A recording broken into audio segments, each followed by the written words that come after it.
biasa kata-kata ini. Mari kita dengarkan firman Tuhan. Lukas 21 ayat 34 sampai 36. Sama-sama kita membaca dengan tegas dan bersemangat. Lukas 21 ayat 34 sampai 36. 1, 2, 3. Jagalah dirimu supaya hatimu jangan syarat oleh pesta pora dan kemabukan serta kepentingan-kepentingan duniawi, dan supaya hari Tuhan jangan dengan tiba-tiba jatuh ke atas dirimu seperti suatu jerat, sebab ia akan menimpa semua penduduk bumi ini. Berjaga-jagalah senantiasa sambil berdoa, supaya kamu beroleh kekuatan untuk luput dari semua yang akan terjadi, dan supaya kamu tahan berdiri di hadapan Anak Manusia. Amin. Amin.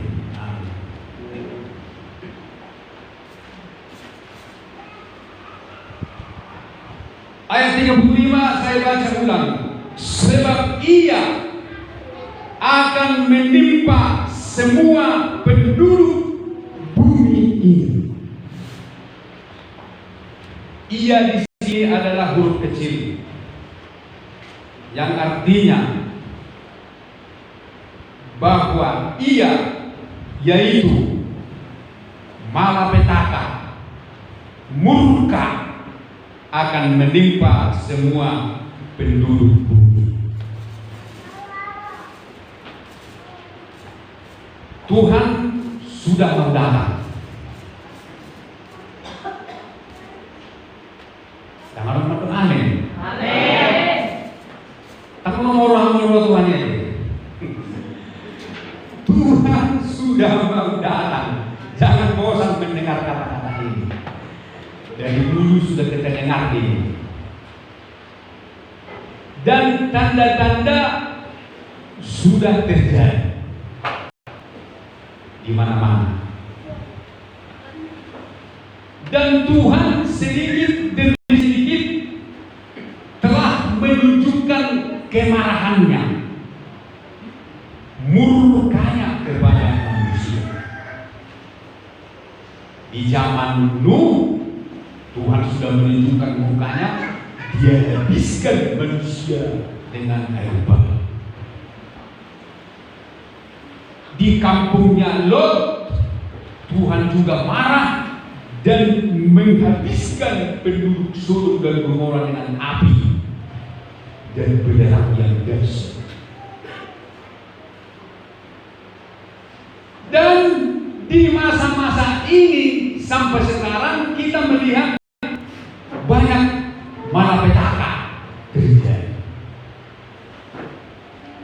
banyak bencana alam terjadi yang merenggut nyawa manusia dan memberikan kerugian yang tidak sedikit.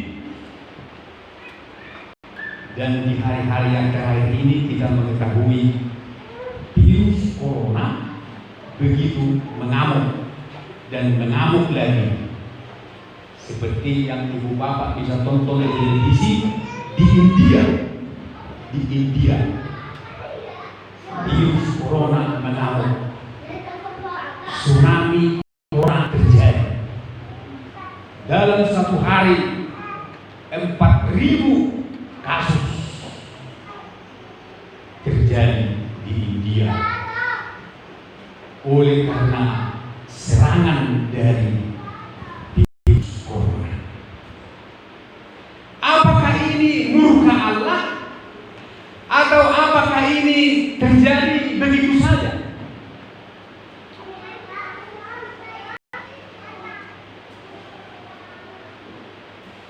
Jadi Bapak Ibu saudara sekalian, sebagai orang yang percaya kepada Tuhan, kita harus berpatokan kepada firman Tuhan bahwa Tuhan Yesus sendiri mengatakan sebelum atau menjelang hari kedatangannya akan terjadi banyak hal yang menggemparkan manusia, yang membuat manusia menjadi ketakutan dan mati dalam ketakutannya. Oleh karena yang terjadi di bumi ini.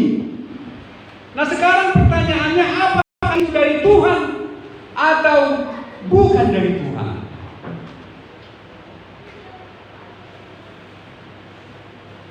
Kalau kita mendengar Ebit GAD bernyanyi, mungkin Tuhan mulai bosan melihat tingkah kita,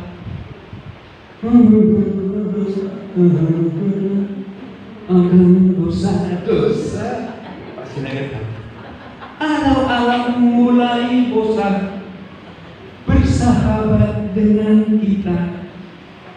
Coba kita tanyakan pada rumput yang bergoyang. Gak usah ya, gak usah. Kalau Ebit katakan, tanya kepada rumput yang bergoyang. Tetapi firman Tuhan bertanya, tanya kepada Tuhan. Berkaca kepada firman Tuhan. Oleh karena itu mari kita baca ayat firman Tuhan yang tertulis di dalam Amos 3. Tolong tayangkan dari ya.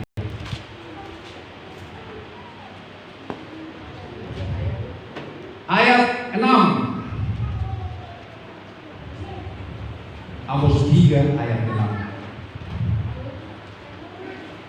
Adakah sangkakala dibiuk di suatu kota dan orang-orang tidak gentar? Adakah terjadi malapetaka di suatu kota dan Tuhan tidak melakukannya? Haleluya. Adakah terjadi malapetaka di suatu kota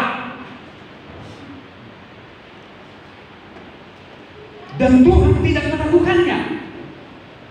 Sungguh Tuhan Allah tidak berbuat sesuatu tanpa menyatakan keputusannya kepada hamba-hambanya para nabi. Jadi ibu bapak saudaraku sekalian, malapetaka yang terjadi di suatu kota, di semua kota, Tuhan yang melakukannya.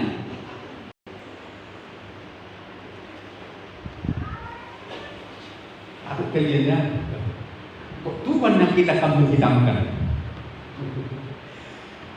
Tuhan melakukannya.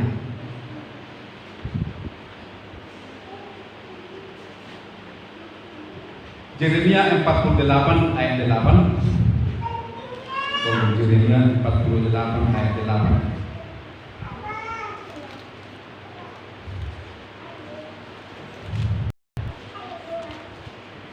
Binasa akan datang ke setiap kota.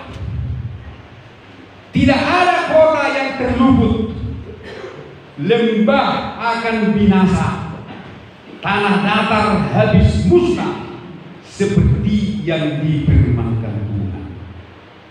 Jadi binasa akan datang ke setiap kota. Bukan hanya di kota India, tapi binasa itu akan datang ke setiap kota dan tidak ada yang akan terluput, termasuk gempa bumi, di mana di sana dikatakan lembah akan binasa, tanah datar habis musnah. Baru-baru ini terjadi banjir di NTT, ya. Dihabiskan semua. Orang tidak mengira hal ini terjadi. Tetapi ibu bapak saudaraku sekalian, firman Tuhan berkata, adakah terjadi malapetaka di suatu kota dan Tuhan tidak melakukannya? hujan pun tidak boleh diturunkan oleh siapapun, hanya Tuhan yang bisa menurunkan hujan. Mari kita baca ayatnya, Yeremia.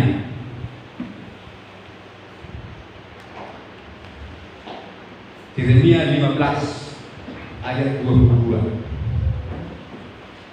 Adakah yang dapat menurunkan hujan di antara dewa kesia-siaan bangsa-bangsa itu?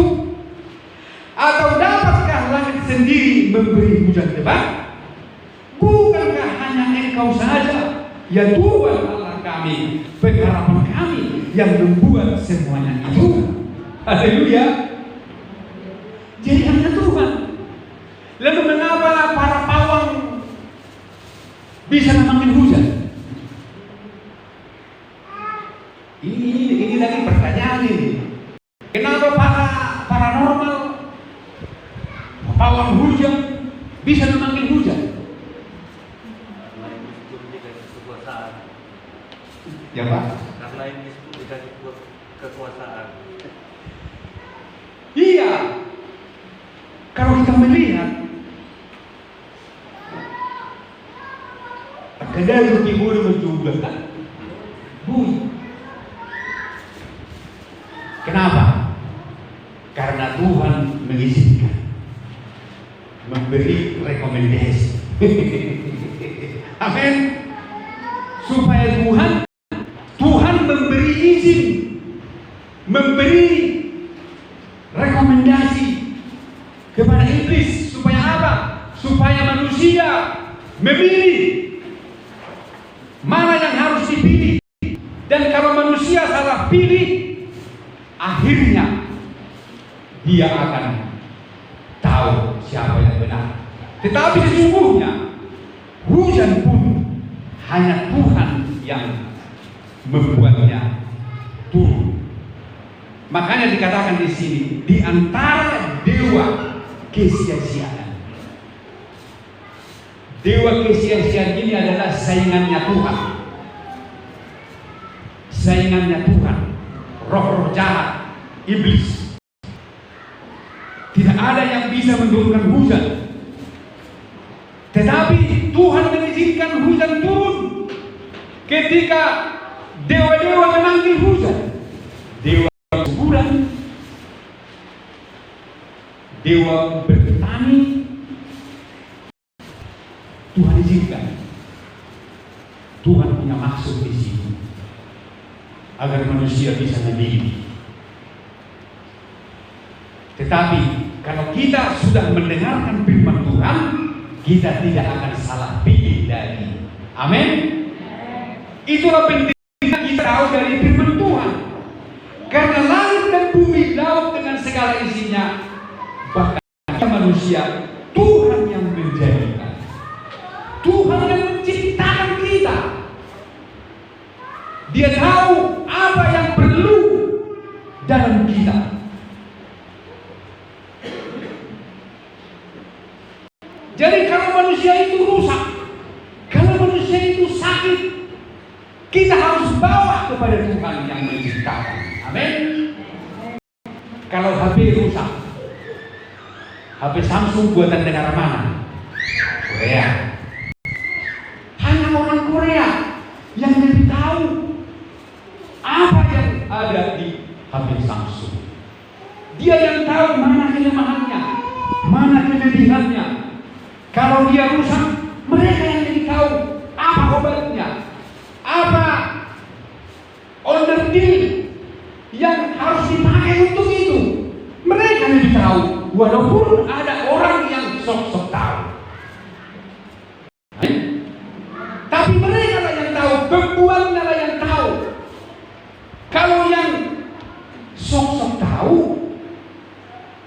hanya temporary saja, sementara.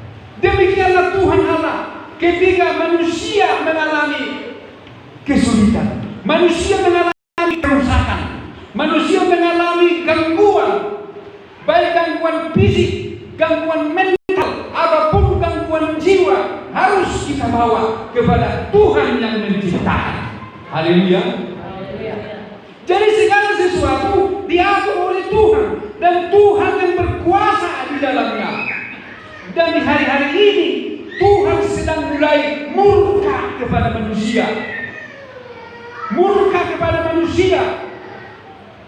Orang dunia saja menyadari, pencipta lagu saja menyadari bahwa Allah sedang murka. Makanya dia berkata, mungkin Tuhan mulai bosan melihat tingkah kita. Oleh karena itu, ibu bapak, saudara sekalian, firman Tuhan katakan di sini, jagalah dirimu, jangan syarat dengan pesta pora dan kemabukan serta kepentingan-kepentingan duniawi,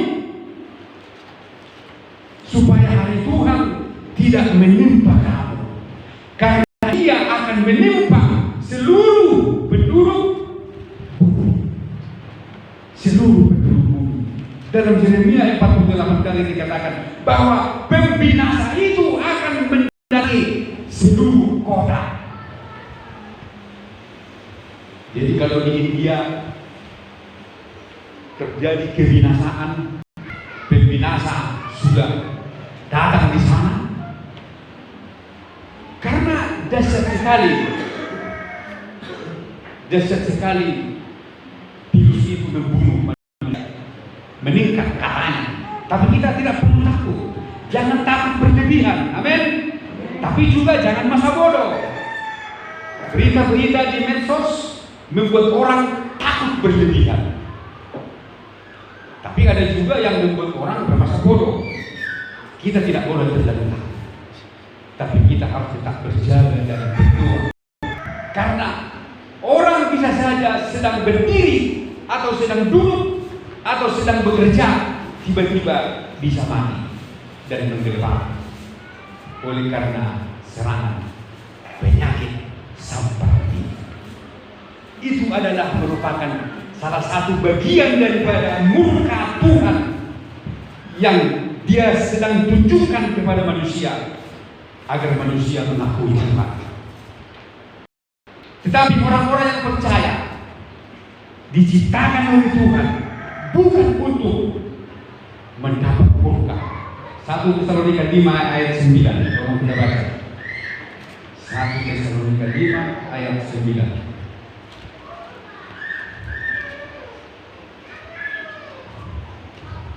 Karena Allah tidak menetapkan kita untuk ditimpa murka, tetapi untuk beroleh keselamatan oleh Yesus Kristus Tuhan kita.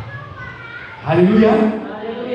Tetapi kita tidak ditetapkan untuk dimurkai, untuk mendapat penghukuman dan murka. Tidak ditetapkan untuk ditimpa murka, tetapi kita ditetapkan untuk memperoleh keselamatan. Haleluya, ibu bapak. Lalu apa yang kita lakukan? Kalau Lukas tadi berkata, jagalah hatimu, jangan syarat dengan pesta pora dan kemabukan dan dengan kepentingan-kepentingan duniawi. Kita harus perhatikan, jangan hidup kita terlalu mengutamakan kepentingan-kepentingan duniawi, kepentingan-kepentingan daging, pesta pora, kemabukan. Di sini bukan hanya mabuk minuman, bukan mabuk makanan maksudnya, tapi mabuk dengan harta dunia juga, mabuk dengan media sosial juga, mabuk dengan banyak hal di dunia ini. Tetapi yang Tuhan mau supaya kita mabuk dengan Roh Kudus, mabuk dengan firman Allah. Paulus berkata, janganlah kamu mabuk oleh anggur, karena anggur menimbulkan hawa nafsu, tetapi penuhlah dengan Roh Kudus. Tetapi mabuklah dengan Roh Kudus. Haleluya. Nah, supaya kita tidak menerima murka, tidak mendapat murka, tidak ditimpa oleh murka, maka Paulus katakan di sana dalam ayat 5, sebab itu baiklah jangan kita tidur. Jangan kita tidur seperti orang-orang lain, tetapi berjaga-jaga dan sadar. 1 Tesalonika 5 ayat 6. Sebab mereka yang tidur waktu malam, dan mereka yang mabuk waktu malam. Tetapi kita yang adalah orang-orang siang, baiklah kita sadar, berbaju zirahkan iman dan kasih, dan berkekopongkan pengharapan keselamatan, karena Allah tidak menetapkan kita untuk ditimpa murka. Haleluya Ibu Bapak. Mari kita berbaju zirahkan iman. Kita harus memiliki baju zirah. Baju zirah itulah iman. Berbaju zirahkan iman, pengharapan dan kasih. Haleluya. Berbaju zirahkan iman. Roma 1 ayat 17 berkata, Roma 1 ayat 17, seperti ada tertulis, orang benar hidup oleh iman. Jadi apabila kita memiliki iman, kita memiliki baju pertahanan, yaitu baju iman, seperti APD, alat pelindung diri, baju iman. Kita luput dari murka yang akan datang, luput dari murka yang sedang terjadi. Iman, milikilah iman itu.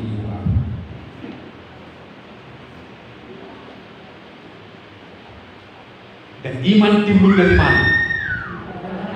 Roma 1 ayat 17, Roma 10 ayat 17. Ada yang bisa menghafal ayat ini? Jadi iman timbul dari pendengaran oleh firman Kristus, bukan firman Tuhan, firman Kristus. Mengapa firman Kristus? Mengapa bukan firman Tuhan? Sudah pernah saya jelaskan. Sebenarnya sama itu, firman Tuhan, firman Kristus sama. Tetapi di sini firman Kristus, firman yang diurapi oleh Roh Kudus, firman yang diurapi karena Kristus artinya yang diurapi. Jadi firman itu harus diurapi sehingga menimbulkan iman di hati kita, dan dengan iman itu kita memiliki baju pertahanan untuk melawan panah api dari sejarah. Efesus 6 ayat 10 dikatakan di sana, akhirnya hendaklah kamu kuat di dalam Tuhan, di dalam kekuatan kuasa. Kenakanlah seluruh perlengkapan senjata Allah, supaya kamu dapat bertahan melawan tipu muslihat iblis. Karena perjuangan kita bukanlah melawan darah dan daging, bukan melawan pemerintah-pemerintah, bukan melawan penguasa-penguasa dan berbulu-berbulu dunia yang ilahi. Amin. Apalagi dikatakan di sana, sebab itu ambillah seluruh perlengkapan senjata Allah, supaya kamu dapat mengadakan perlawanan pada hari yang jahat itu, dan tetap berdiri sesudah kamu menyelesaikan segala sesuatu. Jadi berdirilah tegak, bertekad mengganggar kebenaran, berbaju zirahkan keadilan, kakimu berkasutkan kerelaan untuk memberitakan Injil damai sejahtera yang kulayani sebagai orang yang dipenjarakan. Coba kita baca dulu. Sudah mulai lupa ayat ini karena terlalu sibuk bertukang, nggak hafal lagi.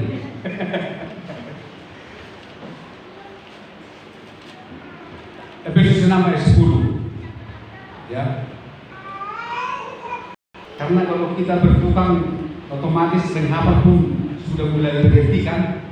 Lalu jadi lagi kan. Berbalik orang pertama yang mau lagi sama Tuhan di pas-pas hamil kan. Ada yang hafal penting oleh Tuhan juga saya dari itu. Hafal ke sendiri. Dia berhutang sama Tuhan. Ayat 13. Efesus 6 ayat 13. Sebab itu ambillah seluruh perlengkapan senjata Allah, supaya kamu dapat mengadakan perlawanan pada hari yang jahat itu dan tetap berdiri Sesudah kamu menyelesaikan segala sesuatu, jadi berdirilah tegak, berikat pinggangkan kebenaran dan berbaju jirahkan keadilan, kakimu berkasutkan kerelaan untuk memberitakan Injil damai sejahtera. Dalam segala hal pergunakanlah perisai iman, sebab dengan perisai itu kamu akan dapat memadamkan semua panah api dari si jahat. Panah. Dan terimalah ketopong keselamatan dan pedang roh, yaitu firman Allah, dalam segala doa dan permohonan. Berdoalah setiap waktu di dalam roh dan berjaga-jagalah di dalam doa itu dengan permohonan yang tak putus-putusnya untuk segala orang kudus, juga untuk aku, supaya kepadaku jika aku membuka mulutku dikaruniakan perkataan yang benar, agar dengan keberanian aku memberitakan rahasia Injil yang kulayani sebagai utusan yang dipenjarakan. Berdoalah supaya dengan keberanian aku menyatakannya sebagaimana seharusnya aku berdoa. Haleluya. Menghadapi panah api. Panah. Kita harus punya baju, punya perisai iman, karena panah itu dari sejarah. Seperti yang tertulis dalam Mazmur 91, dikatakan di sana, engkau tak usah takut terhadap kedahsyatan malam, terhadap panah yang terbang di waktu siang, terhadap penyakit sampar yang berjalan di dalam gelap, dan terhadap penyakit menular yang mengamuk di waktu petang. Walau 1000 orang rebah di sisimu dan 10.000 di sebelah kananmu, tetapi itu tidak akan menimpa. Engkau hanya menontonnya dengan matamu sendiri dan melihat pembalasan terhadap orang-orang fasik. Sebab Tuhan ialah tempat perlindunganmu, yang Maha Tinggi telah kau buat tempat berlindungan. Malapetaka tidak akan menimpa kamu, dan tulah tidak akan mendekat kepada kemahmu, sebab malaikat-malaikatnya akan diperintahkan kepadamu. Mereka, yaitu malaikat-malaikat, mereka akan menatang engkau di atas tangannya, supaya kakimu jangan terjatuh kepada batu. Singa dan ular pedung akan kau langkahi. Engkau akan menginjak anak singa dan ular naga. Sungguh hatinya melekat kepadaku, maka aku akan meluluhkannya, aku akan membentenginya, sebab dia mengenal namaku. Bila ia berseru kepadaku, aku akan menjawab. Aku akan menyertai dia dalam kesesatan. Aku akan meluputkannya dan memuliakannya. Dengan panjang umur akan kukenyangkan dia, dan akan kuberikan kepadanya keselamatan dan berkat. Itulah orang-orang yang memiliki baju iman, yang dia mengenakan Kristus. Paulus juga ada berkata, kenakanlah Tuhan Yesus Kristus. Pakailah Tuhan Yesus Kristus. Jadikanlah Tuhan Yesus Kristus baju pakaianmu, kata Paulus. Melekat kepada Tuhan, berlindung kepada Tuhan, bernaung kepada Tuhan, bahkan bermalam. Karena dalam Mazmur 91 ayat 1 dikatakan, orang yang duduk dalam lindungan yang Maha Tinggi dan bermalam dalam naungan yang Maha Kuasa akan berkata kepada Tuhan, tempat perlindunganku dan guru pertahananku, Allahku yang kupercaya. Karena Allah perlindungannya, dia bernaung di dalam naungan yang Maha Kuasa, maka engkau tak usah takut terhadap kedahsyatan malam, terhadap panah. Panah inilah panah yang terbang di waktu siang, panah si iblis. yang selalu berterbangan di udara akan menancap setiap jantung orang-orang yang tidak memiliki perlindungan dari Tuhan, yang tidak memiliki perisai iman, yang tidak memiliki baju alat pelindung diri, yaitu baju iman dan baju zirah. Maka panah iblis akan menembus jantungnya yang akan dia mati. Tetapi anak-anak Tuhan yang hatinya melekat kepada Tuhan, yang tidak syarat dengan persaforan dan kemabukan, yang tidak syarat dengan kepentingan-kepentingan duniawi, bila ia berseru kepada Tuhan dalam kesesatan, Tuhan berjanji, aku akan mendengar. Bila ia berseru kepadaku, aku akan menjawab. Aku akan meluluhkannya, bahkan memuliakannya. Dengan panjang umur akan ku kenyangkan dia. Panjang umur dikenyangkan kepada kita, dan dia akan melihat keselamatan daripada. Ibu bapak terlalu sekalian, kita tidak ditetapkan untuk ditimpa murka, tetapi kita ditetapkan untuk beroleh keselamatan.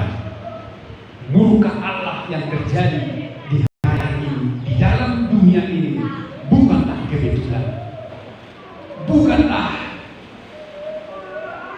persoalan biasa, tetapi itu adalah atas seizin Tuhan. Tetapi Tuhan berjanji bahwa orang benar tidak akan ditimpa oleh malapetaka dan tidak akan ditimpa oleh bencana apapun.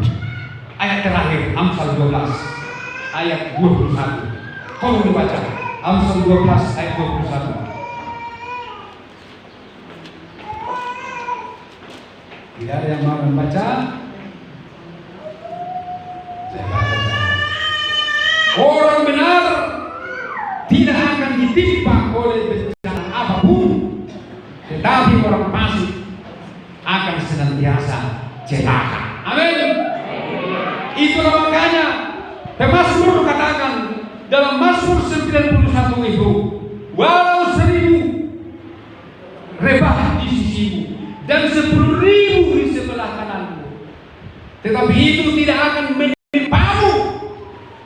Engkau hanya menontonnya dengan matamu sendiri dan melihat apa katanya itu, pembalasan terhadap orang-orang fasik. Dan Amsal 12 ayat 1 berkata, orang benar tidak akan ditimpa oleh bencana apapun. Kalaupun kita mengalami persoalan di hari-hari ini, firman Tuhan juga berjanji, bila ia berseru kepadaku, aku akan menjawab. Aku akan menyertai dia dalam kesesatan. Di dunia ini penuh dengan kesesatan, tetapi walaupun anak-anak Tuhan masuk ke dalam kesesatan itu, bila kita berseru, dia akan menjawab kita. Mari kita berdiri, kita angkat dalam. Walau 1000 rebah di sisimu, kau tetap Allah. Haleluya. Hari ini kita menikmati perjamuan kudus yang akan membuat kita satu dengan Tuhan. Apabila kita sudah menjadi satu dengan Tuhan, apa yang ada pada Tuhan pasti dia mengalir kepada kita. Dia akan melindungi dan menjaga kita di tengah-tengah dunia yang sedang dilanda oleh murka Allah. Walau 1000 rebah di sisimu, kau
Karena salibmu, ku hidup karena salibmu.